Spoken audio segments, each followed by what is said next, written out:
how one simple act of kindness can really change a life. A new children's book, Christmas from Heaven, recounts the remarkable story of one man whose generosity may have helped change the course of history. Here's today contributing correspondent Jenna Bush Hager. It was Christmas Eve, 1948. World War II just over. The Germans were starving. American pilot Gail Halvorson's job was to supply food. And on that night, flying into Berlin, he might as well have been Santa himself. I had that big load in the back, and I was just so thrilled to know that those kids, that Christmas Eve, would have something to remember that was special. But the story really began 6 months before at Berlin's Tempelhof Airport. I was standing on the end of the runway, and suddenly, on the other side of the barbed wire, about 30 children came up in front of me. The German kids were hungry and thankful, too, for the food and friendship. The flour and dried eggs, dried potatoes, and that was not too tasty, but they loved it. Touched by their gratitude, Halvorson wanted to give more. And I reached in this right pocket. All they had was 2 sticks of Wrigley Double Mint gum. They hadn't had chocolate for years except for the GI walking down the street.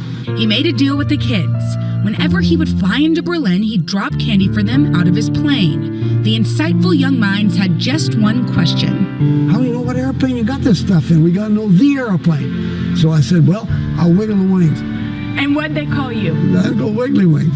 With a new nickname and a new mission, Halvorson got candy rations from his fellow servicemen, and for safe delivery rigged up tiny versions of a pilot's best friend, the parachute. The next morning, looked down there, 30 kids in a bunch, came over their head about 120 miles an hour. Every week they were out there. Next week, got a ration, do it again. Eventually, word spread back to the United States. Candy manufacturers pitched in. And when all was said and done, Americans had provided 23 tons of candy for their former enemies.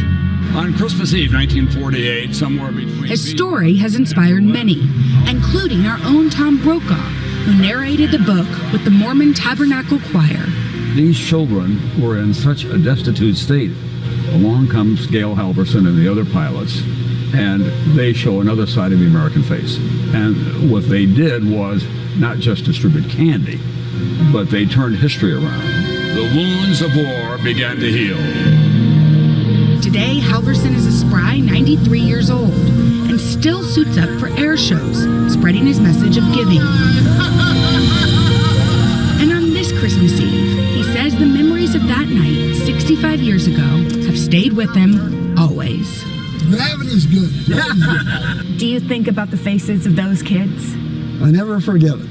As we go down and hear my great-grandkids now with them on Christmas, I hear their chatter, and I can just see the kids at the barbed wire fence and say, boy, how lucky can you be? For today, Jenna Bush Hager, NBC News, New York.